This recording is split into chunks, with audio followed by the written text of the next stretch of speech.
Un saludo amigos, buenas noches. Bienvenidos a una nueva entrega semanal de Crónica de la Iglesia. Pasen y siéntense, porque a lo largo de la próxima hora escasa vamos a ofrecerles una pequeña muestra de acontecimientos, de rostros y de testimonios con los que queremos representar por dónde anda la comunidad cristiana que peregrina en Toledo. Esta iglesia diocesana que celebra este domingo su día. Intentamos, como siempre, ponerle coherencia y presentarles toda esta actualidad con el cariño que todos ustedes nos merecen. Comenzamos.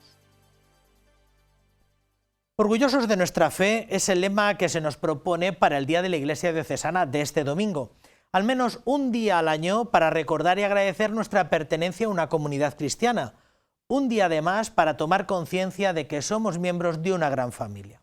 La Archidiócesis presentó esta jornada como siempre en rueda de prensa en la que el señor arzobispo, el señor vicario y el señor administrador dieron cuenta del tiempo, de las cualidades, la oración y el apoyo económico de todo el pueblo de Dios. Más allá de las cifras que se hacen públicas con ocasión del Día de la Iglesia Diocesana, está la acción que cada persona hace en favor de la Iglesia y por ende de la sociedad. Por eso este día es una oportunidad para agradecer lo que la Iglesia es y lo que la Iglesia hace. Es un esfuerzo diario y cotidiano. Al final no presentamos un balance económico, presentamos la historia o muchas historias de hombres y mujeres que cada día se entregan al servicio de nuestra iglesia particular, de nuestra diócesis, y que con su labor, la labor del día, la entrega diaria, su colaboración, muchas veces don Francisco ha dicho, pues desde la persona que barre la puerta de la iglesia hasta la persona que hace una cosa más complicada dentro del día a día de gestión, pues toda esa presencia es necesaria para nuestro quehacer diario.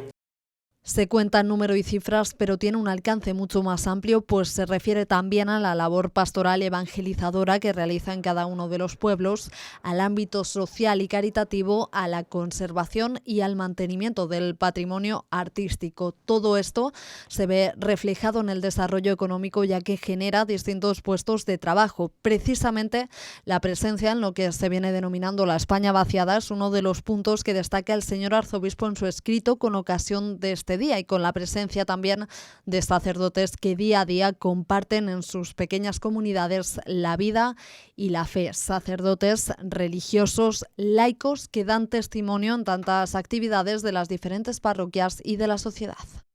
Atención a los más débiles, cuidado de los ancianos, tiempo dedicado a la evangelización del mundo de la cultura, presencia cristiana en la escuela pública, testimonio de vida en las diversas realidades que constituyen nuestra sociedad.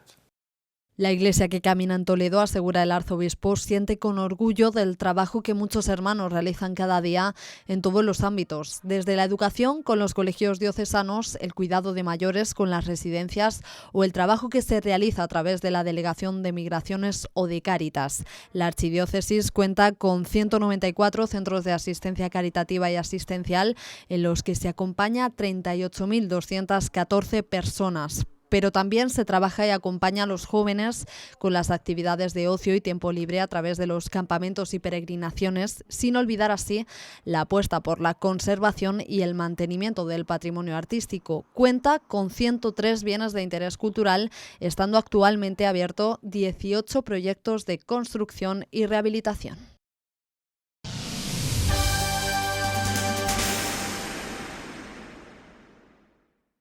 Al señor ecónomo diocesano le tocó presentar el aspecto más técnico de todo lo que tiene que ver con nuestra iglesia local, que es la gestión de recursos.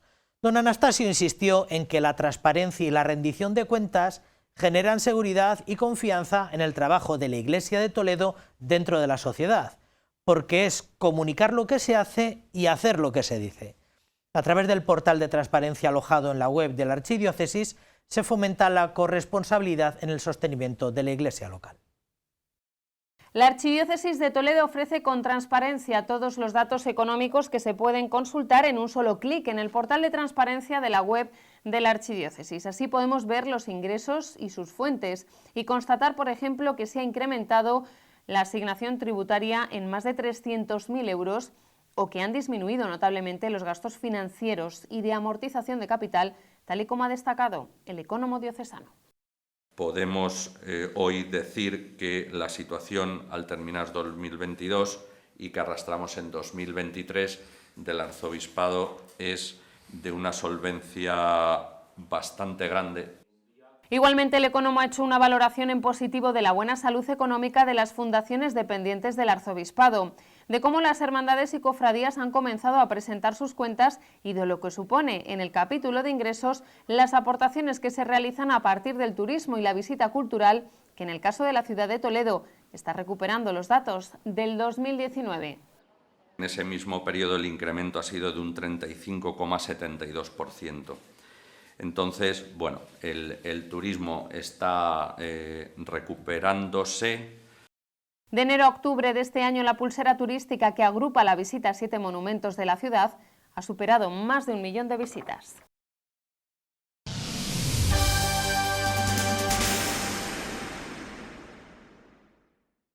Los más de 160 grupos de oración de madres de nuestra archidiócesis están formados entre 2 y 8 mujeres que se reúnen semanalmente en una parroquia o algunos grupos en una casa para dar gracias por el don de la maternidad y para pedir la protección de Dios para los hijos.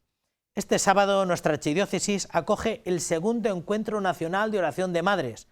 La parroquia de San Julián será la anfitriona de esta cita que comenzará a las 11 de la mañana con la Santa Misa presidida por el señor arzobispo. Oración de las Madres comenzó en Inglaterra en noviembre de 1995 y hoy está extendida esta realidad en 134 países. Verónica William, profundamente preocupada por los problemas y peligros de los jóvenes, se sintió llamada y dirigida por el Señor a orar de una manera muy especial por sus hijos. Así nacía Oración de las Madres. En nuestra archidiócesis de Toledo está presente en más de 60 parroquias con un total de 160 grupos de oración de madres. Es una oración, no es una terapia de grupo, no es un reunirse 4 amigas a contarnos nuestros cotilleos, no, es rezar y es poner toda nuestra vida, nuestras familias y especialmente nuestros hijos en el corazón de Jesús, abandonarlo en el corazón de Jesús. Este sábado, la parroquia de San Julián en Toledo acoge el segundo encuentro nacional de oración de madres que comenzará a las 11 de la mañana. Para nosotros ha sido una gran alegría el poder acoger a todas las madres de España en Toledo.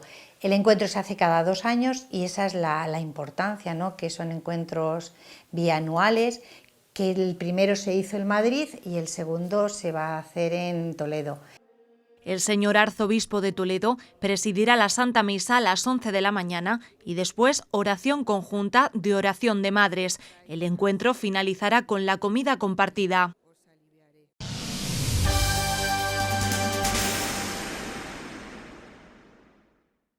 Los más de 400 profesores que se desempeñan en nuestros colegios diocesanos, federados todos en la Fundación Arzobispo Rodríguez Plaza, están invitados a participar a lo largo de la mañana de este sábado en un encuentro que se va a celebrar en el Salón de Actos Jesús Hornillos del Colegio de Infantes.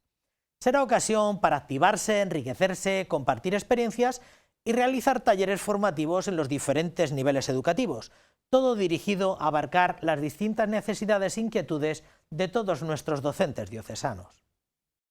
El Salón de Actos del Colegio Nuestra Señora de los Infantes acoge el próximo sábado la 9ª edición del Encuentro de Colegios Diocesanos. Más de 470 profesores están convocados a acudir a esta jornada que se celebrará bajo el lema Juntos sumamos más. El lema viene a reforzar un poco esa idea de trabajo, de que entre todos juntos pues somos más, sumamos más, porque podemos tener más voz, podemos tener más fuerza y bueno, pues podemos dejar constancia de que todos nuestros centros son necesarios para nuestra sociedad, para la sociedad toledana y que bueno, somos una obra también de la Iglesia toledana y que estamos ahí para dar servicio a toda la comunidad. A las 10 de la mañana comienza este encuentro con el saludo del señor arzobispo de Toledo y después una ponencia a cargo de la directora pedagógica de los colegios marianistas, Belén Blanco, que hablará sobre inclusión, convivencia y evangelización en las aulas. La inclusión es uno de los elementos que destacan dentro de la Ley Orgánica de Educación, la LOMLOE. Entonces nosotros queremos dar respuesta también a esas propuestas que nos hacen desde las instituciones públicas, pero nosotros queremos que nuestros profesores también puedan dar respuestas a esos retos que nos marcan las leyes. Entonces queremos trabajar el tema de la inclusión porque creemos que es también un elemento distintivo de los colegios diocesanos. El 9º encuentro de colegios diocesanos finalizará sobre las 2 del mediodía con la realización de un taller sobre el diseño universal del aprendizaje como herramienta de inclusión.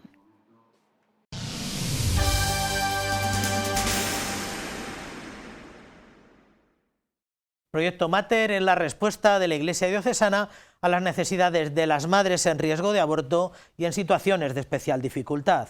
Uno de sus fines, a lo largo de estos 8 años que llevan activo, es el de brindar apoyo, acompañamiento y atención integral a las embarazadas en riesgo de aborto y ayudar y asesorar a las que lo están pasando mal por verse abocadas al aborto. En todos estos procesos es imprescindible la presencia de profesionales, pero también la de sacerdotes como testigos de misericordia. Más de 125 bebés han nacido desde que surgió Proyecto Mater en el año 2015. 245 mujeres han sido atendidas en este recurso de Cáritas diocesana que se ha tenido que adecuar a las circunstancias personales de cada una de ellas.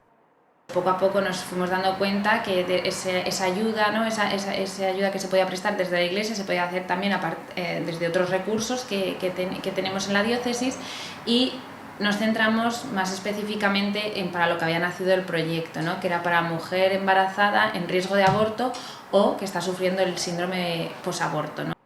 Una propuesta de la Archidiócesis de Toledo para la defensa de la vida humana en la que colabora la Delegación de Familia y Vida, el Secretariado de Pastoral de la Salud y el Centro de Orientación Familiar. Una iniciativa en la que resulta fundamental la figura del sacerdote, ya que la acogida de las mujeres que llegan a este proyecto incluye atención adaptada a cada situación personal con apoyo psicológico, sanitario, económico, sin descuidar la atención espiritual que desarrollan los sacerdotes. Es fundamental, ¿no? el tenerles y poder echar mano de sacerdotes pues, que colaboran con nosotros en cuanto al acompañamiento con las mujeres, que luego cada uno pues, en su parroquia, siendo voz del proyecto, también cuando hacen campañas, ¿no? O que nos llaman pues, aquellos que son también profesores para poder realizar en sus centros pues, el taller El viaje de nacer. Bueno, pues son distintos modos de apoyar y de colaborar con el proyecto. Este 2023 han cumplido 8 años, en los que agradecen la colaboración de todas las personas, voluntarios y entidades que se comprometen con la defensa de la vida. Y en este año sacerdotal no se olvidan de los sacerdotes que han acompañado y siguen atendiendo a estas mujeres y a sus familias como testigos de la misericordia divina.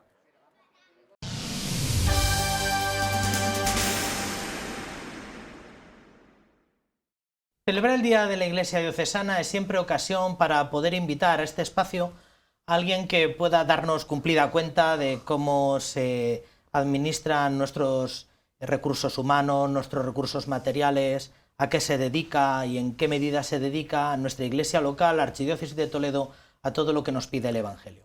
Recuerdan que en años anteriores, de una manera casi puntual, hemos tenido en fechas como estas a don Anastasio, al ecónomo diocesano, pero nos parecía que este año era una buena ocasión para presentar a alguien que también nos podía dar razón de su dedicación, de sus tareas y que también nos estimulase a cómo vivir el Día de la Iglesia Diocesana.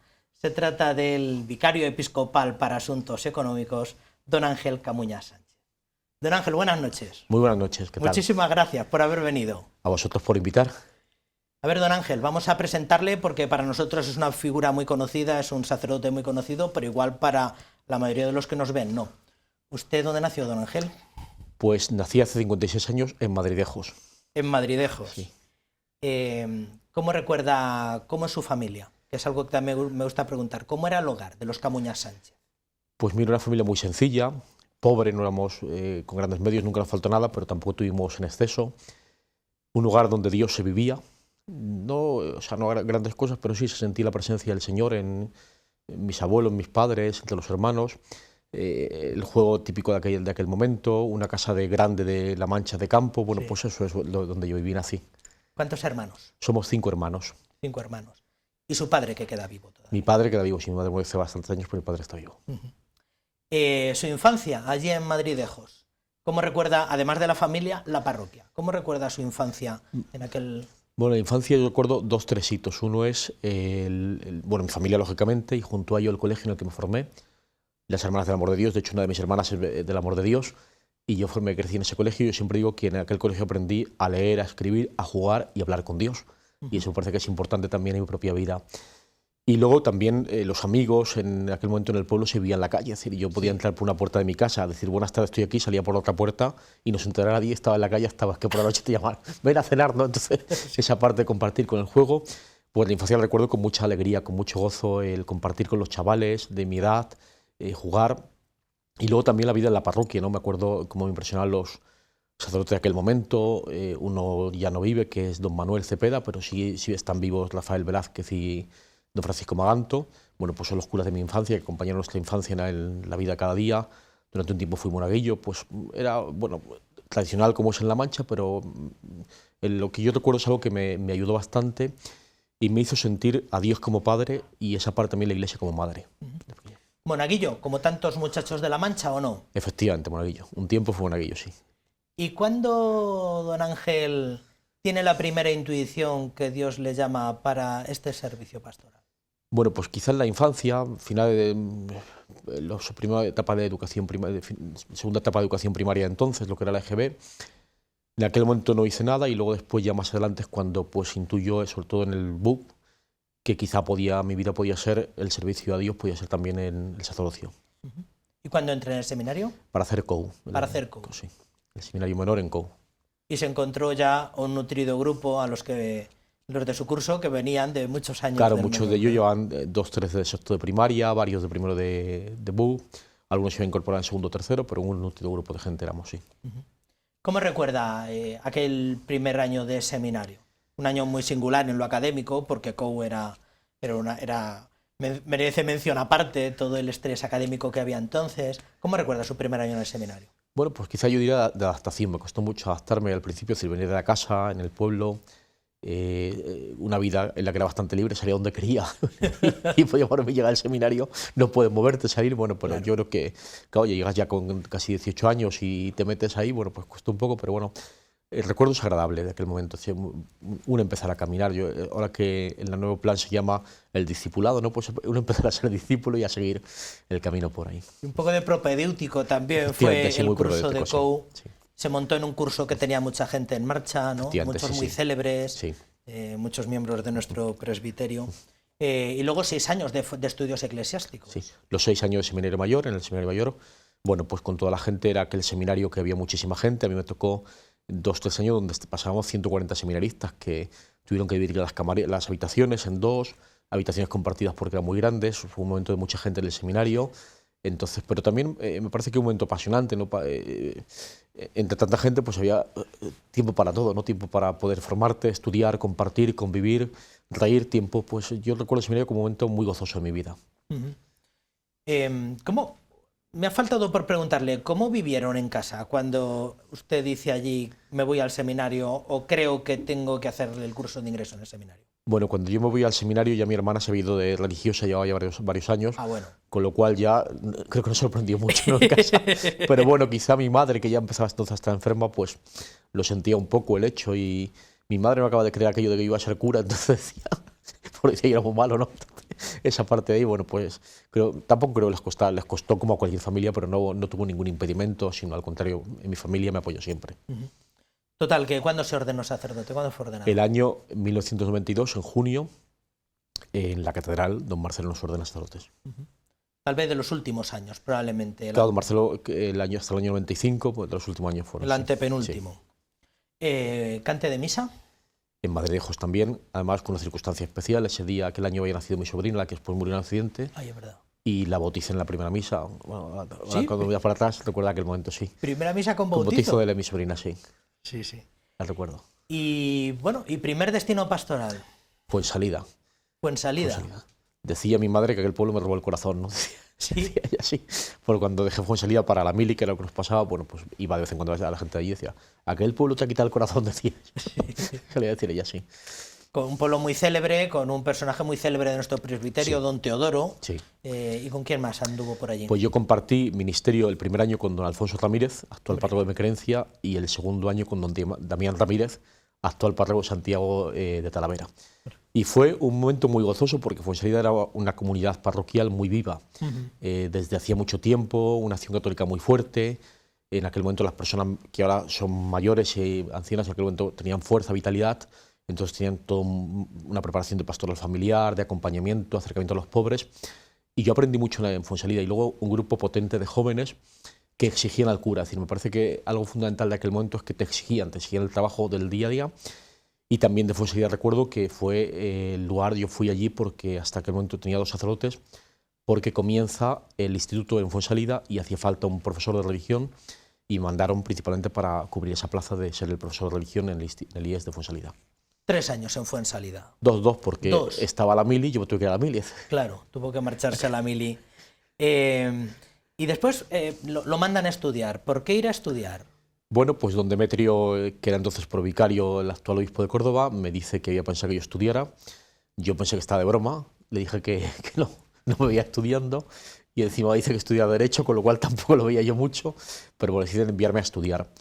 Y fui a Salamanca porque en aquel momento mi madre estaba enferma, de hecho al terminar mis estudios fue el año que ella murió, y yo pedí, en vez de irme a Roma, también un poco por ella, pues estar más cerca y poder vivir. Es verdad que en avión se tardaba lo mismo de Salamanca a Madrid que de Roma a Madrid casi, o Madrid lejos, pero bueno, para ella efectivamente era más cerca estar. Sí, parece que psicológicamente España, está uno más cerca en Salamanca. Entonces pedí, y me permitieron quedarme en España, y en Salamanca estudié. Estamos hablando de cuando mandaban a estudiar al mejor de cada camada, ¿verdad? Bueno, yo no soy el mejor de cada camada, o sea, yo fui a estudiar porque mandaron simplemente. No creo que era de los mejores. Mandaron. Ahora ahora van a estudiar a comillas. Los mejores puras sangres de Derecho van a estudiar a comillas en turno de tarde.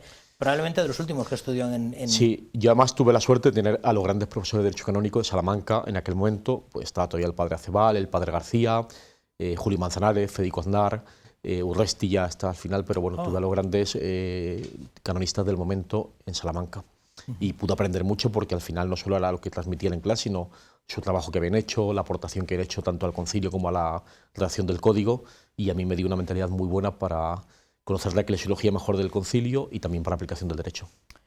Ya se ve que somos muy propensos en este espacio a preguntar por qué uno se marcha a prestar servicios fuera de la diócesis y por qué razón regresa a la diócesis después de prestar algunos servicios. Cuando acaba sus estudios de Derecho en Salamanca, va a dar con sus huesos en Guadix.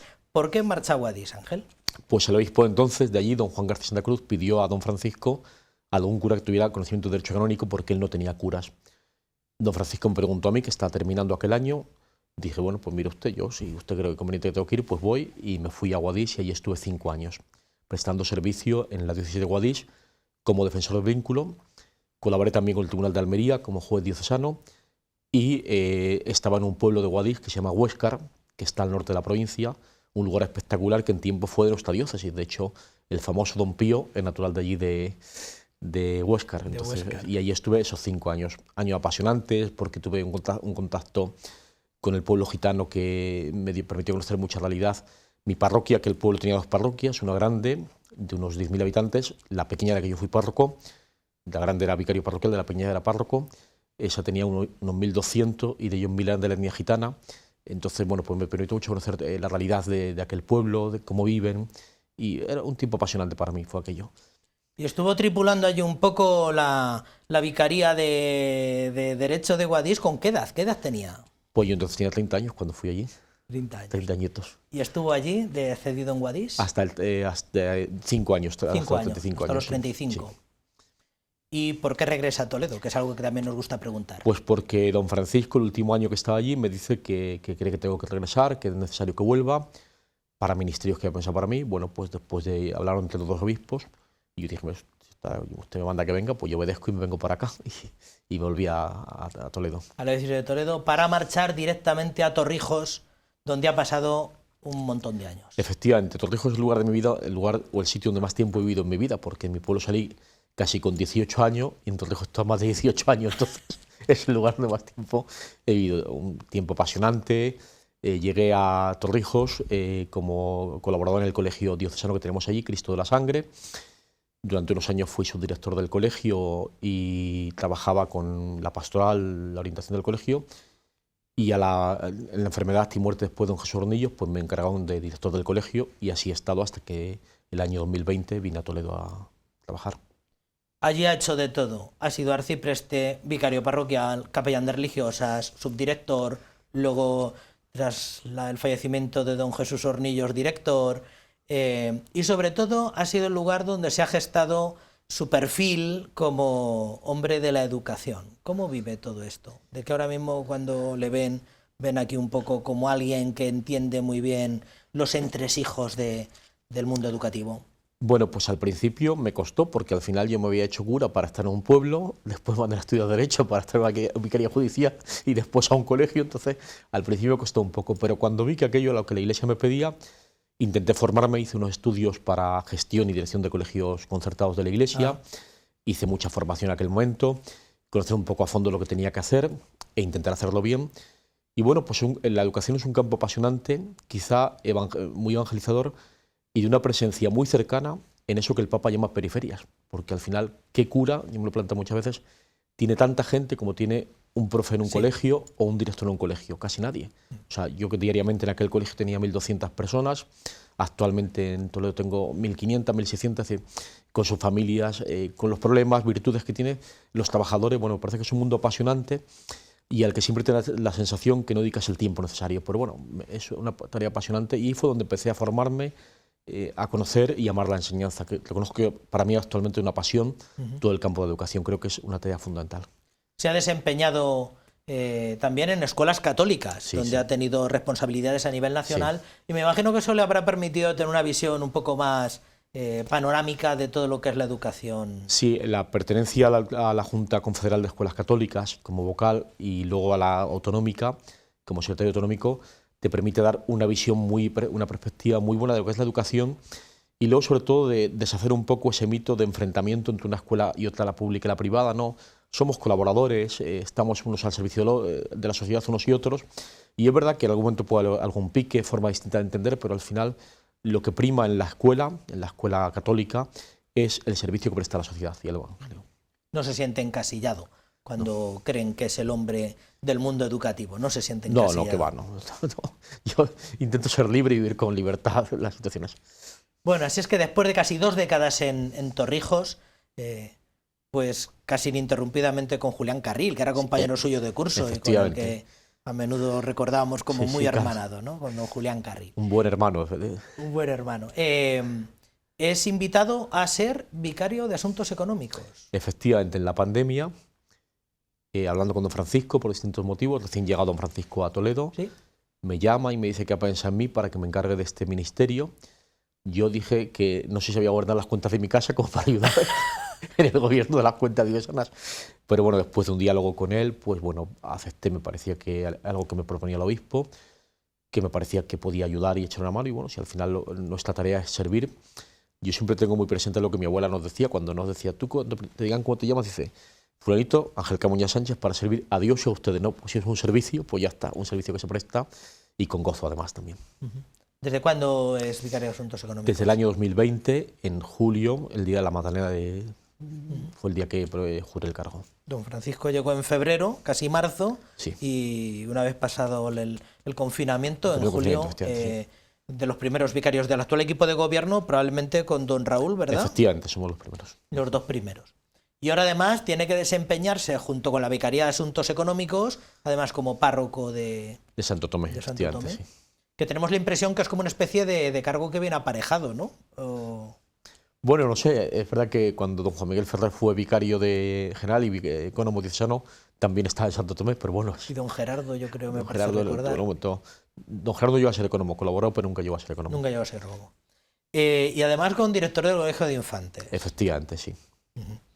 Muy bien, pues ya que nos hemos quedado un poco tranquilos por dar a conocer el perfil de quién está al frente, le quería preguntar cuál es la tarea del vicario de Asuntos Económicos. Porque tenemos un ecónomo diocesano, que es una figura que reconoce el derecho, no se trata de estas figuras que se crean ad hoc, sino que reconoce el derecho con un equipo muy potente. ¿A qué se dedica el vicario de Asuntos Económicos? Bueno, cuando el ecónomo lógicamente tiene funciones propias de derecho y que además le pertenecen a él y corresponden. Cuando don Francisco me habló del tema y me dijo lo que había pensado, él me dijo que quería que la administración tuviera como 2 pulmones. Un pulmón más técnico, que desarrolla muy bien la administración diocesana con el ecónomo a la cabeza, con un trabajo muy concienzudo, muy de día a día, en el que el trabajo de la administración, la colaboración con las parroquias, especialmente todo lo que supone pues, inversiones, obras, pero también quería un pulmón más pastoral, bueno, pues para acompañar a los curas, asistencia o aconsejar en las obras de las parroquias, un poco por ahí. Al final, bueno, pues es un trabajo en común y a mí me ayuda mucho quizá la etapa previa de los colegios a un trabajo en común con el ecónomo. O sea, no es uno se sobrepone a otro, sino trabajamos en común e intentamos, bueno, pues buscar el bien de la parroquia y de la diócesis conjuntamente. Y me parece que es una vez que estoy en ello, parece también que es un buen trabajo y apasionante, ¿no? Porque te permite conocer los entresijos de la diócesis, Sí. Un poco las entrañas, las cosas buenas, muchísimas, las cosas que dice, esto habría que cambiarlo, dice, ¿y cómo se cambia después? Y cuesta mucho, ¿no? Cuando antes de estar dentro, dice, yo esto lo cambiaría, y cuando estoy dentro, dice, pues no puedo cambiarlo, bendito sea Dios, ¿no? Eso te encuentras, pero yo es un trabajo coordinado donde me parece que al final lo que atendemos es atención integral al sacerdote, a la parroquia y a la diócesis, buscando el bien entonces es un trabajo coordinado. Evidentemente yo no me meto en lo técnico, más administrativo, claro. Pero sí a lo mejor puedo decir, mira, pues creo que por este camino tendríamos que intercaminar o ver cómo ayudamos a estos. Pero trabajar con técnicos también te permite una perspectiva también distinta. Apasionante además, porque en el fondo yo estoy aprendiendo cosas muchísimas que no sabía. Nada más ser nombrado vicario de Economía, hice un curso en la Universidad Francisco de Vitoria sobre temas económicos y bueno, vas viendo aspectos, sobre todo el tercer sector, que es donde podemos encuadrar a la Iglesia, que son apasionantes, que requieren mucho esfuerzo, todo el esfuerzo de transparencia que tiene la Iglesia particular. Me parece que es muy bueno porque al final es darte cuenta que lo que haces lo hacemos bien y que es contrastable con cualquier otra institución civil. Me parece que es apasionante eso.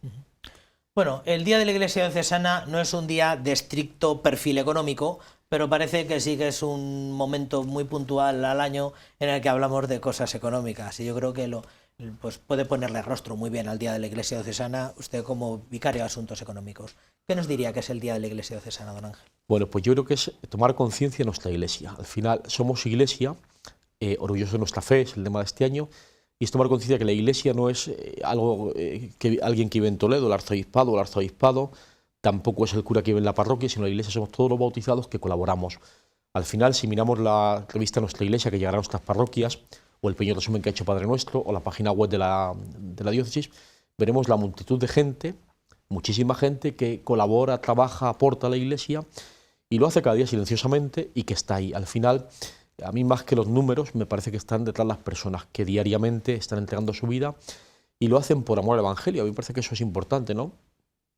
Nuestro arzobispo lo decía hace poco en la rueda de prensa, a decir que es tan importante la persona que barre o friega el suelo de la Iglesia como quien está llevando la gestión de la parroquia. Pues claro, todo el mundo colabora que la Iglesia se presente con el rostro mejor y pueda hacer el bien, ¿no? Al final, ¿de qué serviría que yo tenga muchas cualidades si no tengo un grupo de laicos que aportan, colaboran, que trabajan? La multitud de iniciativas que tiene nuestra diócesis, muchísimas, en todos los aspectos, nacen de muchos laicos que están comprometidos y que ven para la Iglesia, también viven su fe para la Iglesia. De manera que usted diría que somos una Iglesia que tiene muy compensado el disponer de recursos económicos y de recursos humanos. No sea que nos pase como las iglesias de Centro Europa, ¿no? Con muchos recursos económicos y sin gente a pie de obra. Yo diría que tenemos más gente que tenemos más recursos humanos que materiales. Pensemos, por ejemplo, que nuestra Iglesia ha hecho una apuesta muy decidida por estar presente. Nuestro arzobispo recuerda en su carta con motivo de este día, en lugares de lo que llamamos la España vaciada, que son pueblos muy pequeños, pueblos muy envejecidos, y tenemos muchos curas jóvenes cuya vida es admirable, que pasan allí el día, el año, el invierno, ¿no? Y cuando viajas hasta allí, porque hay que llegar a esos pueblos, es cuando te das cuenta el testimonio admirable que ellos están dando y la presencia alegre y festiva que ellos suponen para mucha gente. Bueno, por la cercanía, no muchos, cuando vas a estos pueblos porque vayas a confirmar o visitas, pues el miedo de esta gente que nos quiten al cura. Piensa. Entonces, bueno, pues yo creo que es importante esa presencia de la Iglesia y ese esfuerzo que la Iglesia hace para estar presente. ¿Qué supone tener tantos curas jóvenes en nuestra diócesis? O tantos curas y muchos de ellos jóvenes. Pues supone un montón de inversiones. Al final cuidan nuestro patrimonio, quieren que esté bien cuidado el patrimonio, y eso supone que nos piden obras, nos piden mejorar las instalaciones, y eso a veces supone un problema a la hora de encajar las cuentas. Pero me parece que es algo también bueno, ¿no? Porque es señal de una Iglesia que está viva. Luego hablamos de recursos humanos y hablamos de cuánta gente atiende la diócesis de manera directa o indirecta, pero recursos, en primer lugar, recursos materiales. Don Ángel, ¿cómo andamos de números? Así un poco por encima, ¿cómo andamos? Está todo publicado en la página web, entonces no viera el dato, pero yo creo que podemos estar relativamente satisfechos. Es decir, bueno, creo que tenemos un nivel de compensación entre ingresos y gastos en todo lo que sería la estructura diocesana. Hablando diocesana, digo toda la archidiócesis de Toledo, es decir, arzobispado con todas las parroquias, la multitud de parroquias que tenemos. Y bueno, pues qué miedos podemos tener. Bueno, que se vuelve a producir una situación parecida a la pandemia, donde se reduce considerablemente los ingresos en las parroquias y a lo mejor a nivel de arzobispado. Pues ahí es donde podemos tener un poco de miedo. Pero yo creo que en el día a día, en los recursos, pues parece que va funcionando. Pensemos, por ejemplo, que solo el mantenimiento de las personas que trabajan en la diócesis, sacerdotes como seglares, trabajan en la diócesis en instituciones diocesanas, no solo la diócesis, ¿no? Porque al final no es el arzobispado, sino arzobispado, fundaciones que dependen de canónicas, como pueden ser las residencias, pasan el mantenimiento de todo eso, si suma o no, sube los 10 millones de euros, es muchísimo dinero. Bueno, ¿y eso cómo llega? Bueno, pues por la aportación de los fieles, de la X que recibimos cada año y las diversas aportaciones que se van haciendo de una u otra manera en las parroquias e instituciones de la vida diocesana. Entonces, bueno, creo que vimos unas cuentas saneadas relativamente y, bueno, deseando que no haya ningún problema grave, pero sobre todo me parece que al final vivimos con perspectiva de futuro. Eso me parece que es importante. No vivimos lamentándonos del pasado, podríamos tener más, sino con el deseo de seguir construyendo, edificando el pueblo de Dios. Y eso supone pues aportar dinero y a veces, cuando yo llegué a Torrijos, en mi colegio tenía mucha deuda y hablando con la administración diocesana, entonces creo que el administrador, pero no estoy seguro, el ecónomo actual, Anastasio, me dijo una frase que a mí me dio mucha luz en aquel momento. Dice, es que hace 1000 años la iglesia hacía un edificio en 100 años. Claro. Y lo va pagando día a día. Y solo hacemos un año y lo pagamos en 100 años. O sea que al final vamos pagando hacia el futuro. Entonces yo creo que esa parte es importante entender. Nosotros los eclesiásticos tenemos una costumbre de diferenciar entre diócesis ricas y diócesis pobres. Usted está muy batido ya en encuentros nacionales donde representa un poco a la diócesis de Toledo, un poco nos representa la archidiócesis y seguro que le gastan la broma. Hombre, la archidiócesis de Toledo es una archidiócesis rica. Cuando le dicen que la diócesis de Toledo es una diócesis rica, ¿usted qué dice? Que es una diócesis viva. Que es una diócesis viva. Está viva, que es fundamental. Esa parte es fundamental. Al final, yo lo importante no es si tenemos mucho o poco, sino cómo lo empleamos. O sea, no somos una diócesis que busque ahorrar el dinero, tener dinero ahorrado. Evidentemente, con las previsiones lógicas que se prevé dentro de la Conferencia Episcopal y de la Santa Sede, pero lo que buscamos es que lo que tenemos se pueda emplear en hacer el bien. Me parece que es la tarea fundamental. Y uno ve la obra ingente que hacemos. Ya digo que a mí me apasiona la multitud de obras y proyectos que se han ido haciendo en nuestra diócesis, que buscan aportar un plus de eclesialidad y de presencia de la Iglesia en diversos aspectos sociales. Es decir, hablamos de educación, que es mucho, hablamos de residencia de ancianos, pero pensemos proyectos como el proyecto Mater de Cáritas, el Rompe tu Silencio. Bueno, pues son proyectos que la Iglesia colabora y está haciendo viva y hace una presencia real de la vida de la Iglesia en la sociedad actual. Y antes de acabar, por dar una pincelada a recursos humanos, ¿a cuánta gente le ofrece trabajo, le brinda trabajo la diócesis de Toledo? Pues subimos las 1000 personas, entre centros diocesanos de colegios, fundaciones, propio arzobispado. Subimos las 1200 personas de muestra. 2200. 1200, sí. 1200 más los sacerdotes y luego, a ver, hay trabajos indirectos creados, pero que si hay directo estaríamos en luego ya indirectamente. Y no es arzobispado, sino toda la diócesis de Toledo en el conjunto. ¿Y a cuántas familias llega? ¿Lo tienen más o menos calculado? ¿A cuántas personas llega? Las actividades, bueno, pues en la revista Nuestra Iglesia está calculado. Yo ahora el dato como tal no lo tengo, pero la revista Nuestra Iglesia sí que está puesto. Bueno, pues el tema de la atención a personas que lleguemos, por ejemplo, de Villa Caritas, son 79.000 personas. En la enseñanza llegamos a unas 8.000, directo e indirectamente. Si añadimos centros, los que estudian en centros públicos de religión, llegamos a muchas más. En parroquias llegamos a muchísimas personas, y aunque no estén constatadas, la atención a residencia de ancianos, bueno, pues estamos en torno a 500 residentes. Bueno, pues tenemos una considerable presencia. Muy bien. Por acabar ya finalmente, don Ángel, para todos los que van a celebrar el Día de la Iglesia Diocesana, este domingo, encontrarán toda esa documentación. ¿Dónde puede uno informarse más? ¿O qué puede hacer un diocesano de Toledo en este domingo, don Ángel? Bueno, pues yo creo que podemos hacer dos cosas. Una, informarnos vía la página web de la diócesis, sino a través del Padre Nuestro o esta revistita, ver un poco qué se hace, poder preguntar también en la parroquia. Eso parece que es importante, la información, porque la información ayuda a ser transparente y a conocer lo que hacemos. Y la segunda, pues cumplir el mandamiento que aprendíamos de pequeños en el catecismo, ¿no? Ayudar a la Iglesia en sus necesidades, ¿no? Podemos ayudar de multitud de maneras, bueno, pues la colecta del domingo de la Iglesia, aportando a través del portal Dona tu Iglesia, el Bizum, hay un montón de posibilidades donde yo puedo aportar a una obra concreta o a mi parroquia, porque quien aporta a la parroquia al final está aportando a la diócesis y a la Iglesia. Por eso me parece que tomemos conciencia que la Iglesia es nuestra, ¿no? Al final, esa idea de una Iglesia rica, que tiene mucho dinero, yo no llego a ninguna parte. Es decir, la Iglesia es de los fieles, y en la medida en que nos comprometemos a hacerla nuestra, la hacemos viva y la vamos haciendo cada vez más rica, no por el dinero, sino por las obras que hace en favor de la sociedad. Muy bien, don Ángel, pues muchas gracias por todo. Gracias por su testimonio de vida, gracias por el servicio que desempeña y gracias por hacernos llegar a la Iglesia diocesana en este Pues muchísimas gracias a vosotros también.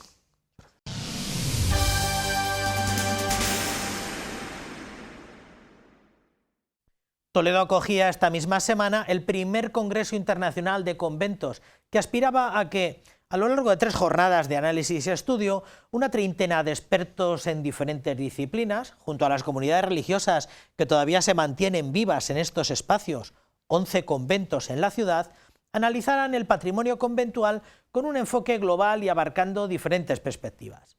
Se trata de una cita promovida por el Consorcio de Toledo y la Archidiócesis a través de su Vicaría para la Vida Consagrada. Serán 3 jornadas de encuentro, debate y reflexión multidisciplinar sobre la realidad de los conventos. Y para ello se ha elegido Toledo, una ciudad reconocida internacionalmente por su patrimonio conventual, que durante siglos ha tenido en la vida contemplativa una de sus fortalezas espirituales y que ha dejado un legado patrimonial, material e inmaterial del que todos disfrutamos. El congreso se celebra precisamente en un antiguo convento, el de San Pedro Mártir, que es ahora la sede de la Universidad de Castilla-La Mancha, institución académica que junto a la Sapiencia de Roma forma parte del comité organizador. Bajo nuestro paraguas investigamos, reflexionamos y debatimos. Luego, ¿qué mejor contexto que la universidad para plantear este congreso, donde estoy segura que va a haber reflexiones en búsqueda de estrategias muy interesantes, y qué mejor lugar que esta sede de Toledo, en el casco histórico, que es el antiguo convento Madre de Dios y San Pedro Mártir. Junto a las universidades participan en la organización diferentes administraciones públicas. Un claro ejemplo de colaboración que enriquece esta iniciativa, que está llamada a ser una referencia en el estudio de los conventos. Desde el Consorcio de la Ciudad de Toledo se ha estado trabajando durante todo un año en la organización de este primer congreso, en el que ha resultado imprescindible la aportación del Arzobispado de Toledo. Estamos muy ilusionados por hablar de conventos desde dentro de los conventos. Es decir, la codirección de este congreso es de la Iglesia Católica. Don Francisco Cerro está con nosotros hoy. Hemos trabajado durante más de un año en este proyecto y científicamente estamos coordinados por 2 universidades. Más de 30 expertos reflexionarán en este entorno sobre una realidad que tiene diferentes abordajes: la conservación del patrimonio, su uso y disfrute, la sostenibilidad ambiental, el urbanismo, sin olvidar la misión específica de los mismos, el por qué y el para qué fueron creados. Nosotros lo que queríamos era, sobre todo, que sigan cumpliendo su misión, eso sí, abierto a la sociedad y abierto a algo que la Iglesia está empeñada, y es el diálogo fe y cultura también. Aquí hay muchísima cultura, hay muchísima presencia de siglos de realidades muy ricas que yo creo que no se deben esconder. El congreso se celebrará hasta este viernes en San Pedro Mártir y, además de las ponencias de los expertos, contará con mesas redondas y paneles de participación en las que también intervendrán religiosos, religiosas y sacerdotes, como el vicario episcopal para la Vida Consagrada, don Raúl Muelas.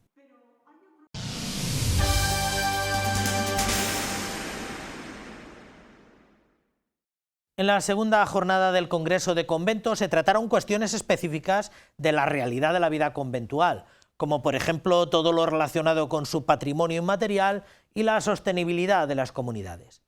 El vicario episcopal para la Vida Consagrada, don Raúl Muelas, disertó a primera hora de la mañana sobre los conventos en cuanto que bienes eclesiásticos. La Archidiócesis manifiesta su disposición a que los conventos se abran a la sociedad y ha mostrado cierta preocupación por las deficiencias que tienen algunos inmuebles. A primera hora de la mañana, el vicario episcopal para la vida consagrada de la Archidiócesis de Toledo tomaba la palabra en el aula magna de San Pedro Mártir. Durante su intervención, don Raúl Muelas ha explicado en qué consiste la instrucción que en el año 2018 publicaba el Dicasterio de la Vida Consagrada sobre la vida contemplativa y ha explicado que lo que la Iglesia quiere es que la autonomía que muchos de los conventos disfrutan no les lleve al empobrecimiento, sino al enriquecimiento de sus comunidades. También ha ofrecido algunas claves sobre la actitud que debemos tener en cuenta si visitamos un convento o monasterio. La primera clave es tener en cuenta que es una casa habitada, que es un hogar. Aunque nosotros veamos un monumento, paredes altísimas, llenos de joyas, es un hogar. Y en esa casa se hacen las labores propias de un hogar y de un oficio, porque allí mismo trabajan también quienes allí viven.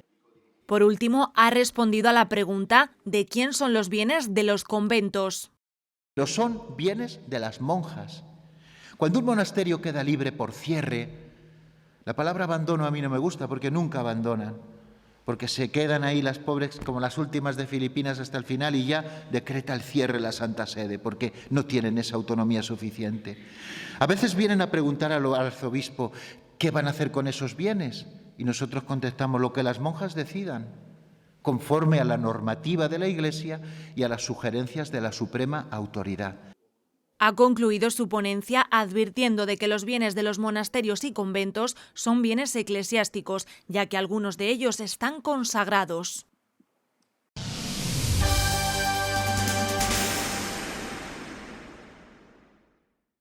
En los últimos años, la vivienda se ha convertido en el gran pozo sin fondo para numerosas familias, sobre todo para aquellas con menos ingresos. De hecho, las familias con menos ingresos invierten más de 6 de cada 10 euros en gastos de vivienda, suministros y alimentación. De hecho, 3 millones de hogares quedan por debajo del umbral de la pobreza severa una vez que han pagado estos gastos básicos.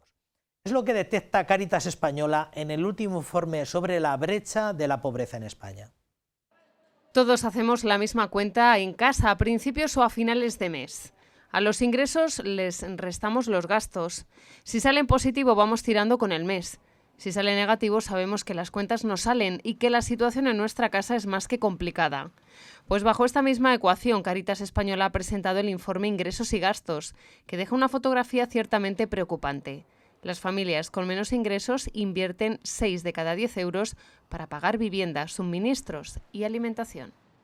El empleo ha perdido la capacidad de protección que tenía unos años atrás. Hace años tener un empleo era sinónimo de bienestar o al menos sinónimo de no estar en situación de pobreza. Hoy en día esto no es así. Hoy en día tenemos 2,5 millones de personas que madrugan todos los días, que se levantan todos los días, que cumplen con su trabajo, que reciben una nómina y que aún así no pueden salir de situaciones de pobreza. La brecha de la pobreza en España se agranda cada vez más y así lo constata este informe. El porcentaje de hogares en pobreza material severa se sitúa ya en el 8,1% de la población, casi 4 millones de personas. En la alimentación puedes gastar más o puedes gastar menos o puedes renunciar al aceite de oliva o puedes renunciar a comer carne, pollo o pescado cada X tiempo. En el tema de la vivienda, o pagas la vivienda o no la pagas. Es decir, no hay términos medios, no hay forma de modular este gasto.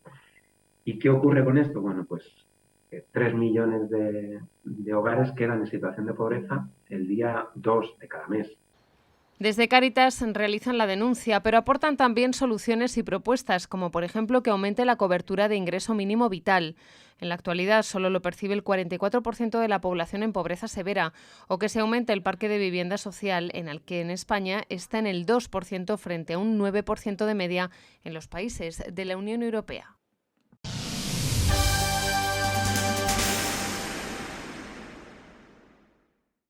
Cáritas de Toledo no es ajena a los problemas habitacionales. El programa de vivienda de Cáritas Diocesana de Toledo, que nació en octubre de 2013, pretende dar respuesta a una de las necesidades más básicas de las familias más vulnerables de la provincia de Toledo. Desde el programa de vivienda se han intervenido aproximadamente con unas 500 familias, que han sido acompañadas por 2 educadoras sociales encargadas de realizar el itinerario de inserción individualizado mediante acciones de acompañamiento y mediación.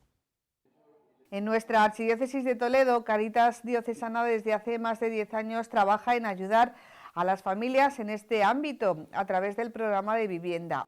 La vivienda se ha convertido en uno de los factores más importantes de exclusión social. Termina siendo por los elevados índices de precios de alquiler, porque no hay vivienda, tampoco hay vivienda social, pues un elemento ahora mismo más importante de exclusión social, pues que la alimentación, que la ropa o la falta de empleo. También el 63% aproximadamente de los ingresos que tiene una familia están dedicados a pagar los gastos de vivienda y suministros. Un proyecto que cuenta con varias modalidades, adaptándose a las circunstancias de las familias que llegan. Tiene dos vertientes, una es las viviendas sociales con los pisos que hay en San Marcos y otros con un convenio que tenemos con la Consejería de Fomento, en el que pues las personas que llegan a Cáritas firman un contrato con la entidad y se les supervisa y se hace un acompañamiento, y luego también se les ayuda en el pago de alquileres. Más de 500 familias han pasado por este recurso de Cáritas Diocesana y en lo que va de año han sido 37 las familias que se han beneficiado del programa de vivienda de Cáritas en nuestra Archidiócesis de Toledo.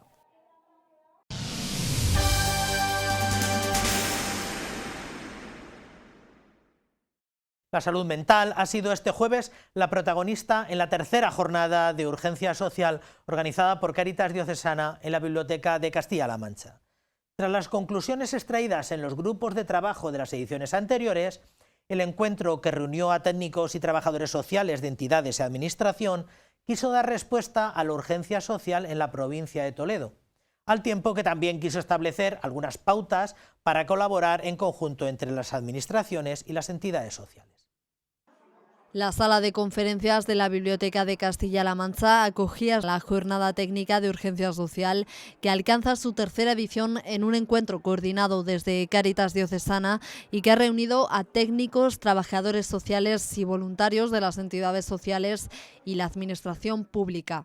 En su saludo, el director de Cáritas Diocesana de Toledo ha advertido que la salud mental se ha convertido en el nuevo reto de urgencia social. Cáritas Diocesana no tiene recursos ahora mismo ni una formación para tener a estas personas pues en un centro de día o en un centro residencial. Lo que sí hemos hecho es formar un grupo de psicólogas con las psicólogas de Cáritas Diocesana que atienden pues los casos que nos puedan llegar atendiendo a estas personas. Durante la jornada, la concejala de Familia, Asuntos Sociales y Mayores ha valorado la labor en la atención en los más vulnerables que desde distintos ámbitos realiza Cáritas. Porque nos están salvando de muchísimas situaciones, de cosas que tendríamos que solventar el ayuntamiento y de cosas que tendría que solventar la Junta o que tendría que solventar alguien, alguna institución pública, porque lógicamente una persona que se encuentra en la calle no puede estar con una sociedad como la que tenemos ahora, como transeúnte, con una emergencia social llegan todos los días familias con niños de la mano, con una maletilla, estoy en la calle, me han desahuciado. También ha participado el delegado provincial de Bienestar Social de la Junta de Comunidades de Castilla-La Mancha, que se ha comprometido a unir esfuerzos junto a Cáritas para poder ser más efectivos y hacer frente a los retos que plantea el problema de la salud mental. Yo tiendo la mano en este momento, por supuesto, a Cáritas para abordar este problema, llamémoslo así, entre comillas, con el que se encuentran. Por supuesto que vamos a colaborar, vamos a trabajar juntos, también con el ayuntamiento. Con una parte más práctica, la jornada concluía con el trabajo por grupos sobre el cuidado y la autoprotección de los técnicos y los equipos sociosanitarios al servicio de la salud mental.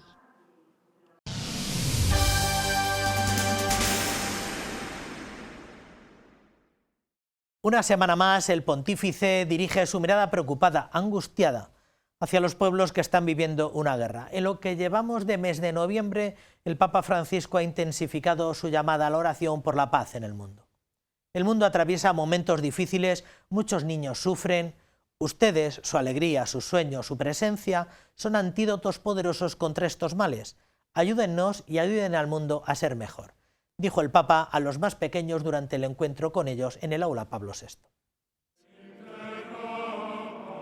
En la fiesta de Todos los Santos, Francisco habla de la santidad como un don y un camino que puede cambiar nuestras vidas, siempre que se acoja con responsabilidad y esfuerzo, pues solo así podremos, unidos por el amor de Dios, emprender el camino hacia la santidad.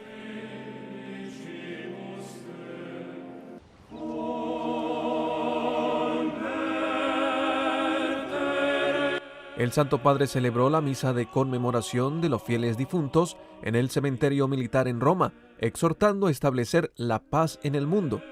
Tantos muertos inocentes, tantas vidas truncadas, las guerras son siempre una derrota.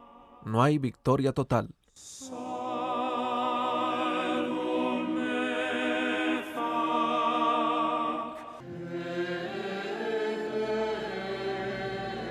Compasión y humildad, dos palabras con las que Francisco ha dedicado su homilía en la misa que ha presidido en sufragio del Papa Benedicto XVI y los cardenales y obispos fallecidos en el curso de este año. Es importante, dijo Francisco, comunicar la compasión de Dios a quien vive el dolor de la muerte de sus seres queridos. Pax vobis.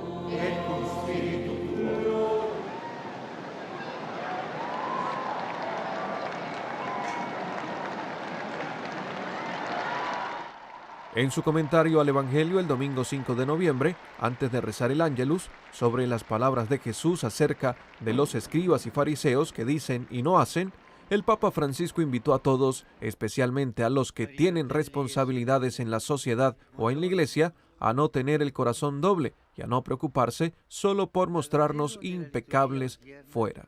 Ascoltiamo alcune parole di Gesù che riguardano gli scribi e i farisei, cioè le guide religiose del popolo.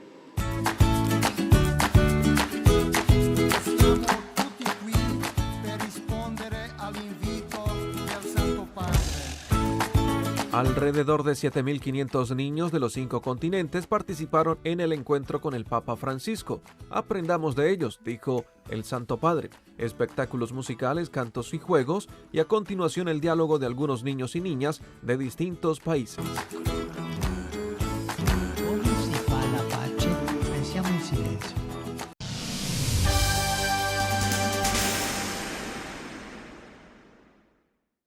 Bueno, pues hasta aquí nuestra crónica eclesial. Ya saben que pueden volver a visionarla en el canal de YouTube del que dispone Radio Televisión Diocesana. Quédense ahora con la mejor programación, que es la que les brindamos desde aquí, desde el canal diocesano de televisión. Pasen una muy buena semana. Nosotros les esperamos aquí, en el mismo sitio y a la misma hora, para darles más y mejor información de nuestra iglesia local. Hasta entonces, que sean felices.